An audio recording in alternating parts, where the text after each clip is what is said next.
dadku caquushooda way kala duwan tahay nin xakiima mar caqliyada dadka mar uu kala sifeeyey saddex u qeybiye العقول العظيمة تتكلم بالأفكار عقلية يعني أدك ونحسن سرية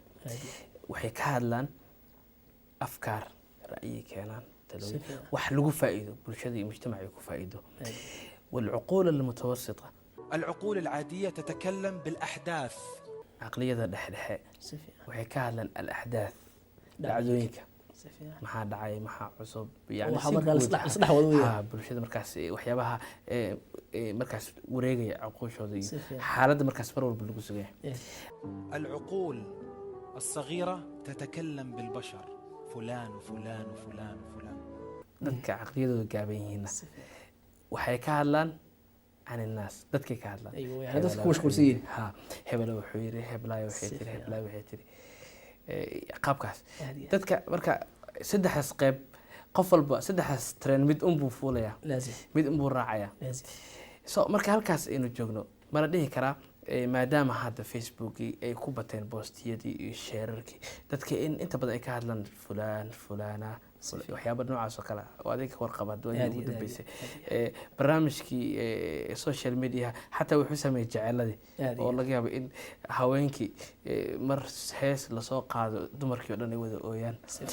kuwa barbar wada dhacaan kuwa kalena waxyaabo aad u liita cunaan yani dhacdadii kale tii kasii dambeysay wiilkii gabadha is doonay inkastoo mushkilad family ay noqotay marna mushkilad heer xukuumiya ay gaartay haddana social media wuxuu ka qaatay ama baraha bulshada ku xiriirto saameyn aad u ballaaran oo dadku way kala wadaan marka qaar waxa laga yaabaa in laba group iska noqdaan ay kala saftaan qaybna wiilkii taageeraan qaybna gabadhi taageeraan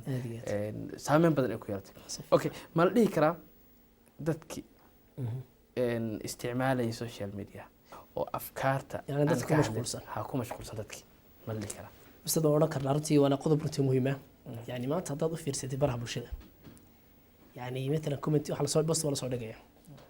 postigaas waxa laga yaabaa mesela qof uu ku saabsan yahay taaliiq laga bixinayo ama commentiga laga bixinayo laga yaabaa inuu dhaafo dhowr kun inuu dhaafo hadii la soo dhigo mesela maqtac ama mesela wax faa'iido uma doowa waxaa laga yaabaa inta qof taaliiq ka bixisa aad u yaraanaysaa 10 20 kaba badan idan halkaas waxaan kala soo baxaynaa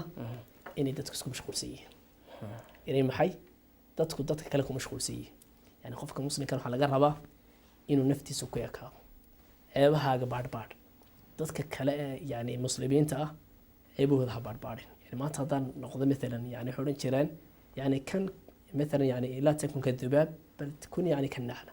يعني نقول سيدا مثلا شنيدو أوكا شنيدو محي سميسا يعني أباحيضا أجاكتا متكستا كف ماشا في عمك السوقات تغسيقنا محو سمية يعني شركة مالها بوقتية مالها محو هاي عن في عنين حلقة حنون بو أبارة حلقة حنون بو أكتا إذن أدوكو نقول سيدا محو هاي شنيدو أوكا قف كساو إيك وناقيسا كقاو وحياله وكحوني هاي سيقوني يقول نستعيه كمان انت هاللايف سوق هذا مثلا استاذ عبد الكامل وحاسي وحاسو كو خلدمay mas'ala oo ku khaldamay waa caynkan adiga maxaad sameynaysaa istifaacaysa yani waxa ma soo kordhin waxaan markaas yani bulshadiina yani tashatut baan ku sameynayna labadeena kala taageeraan labadeena yani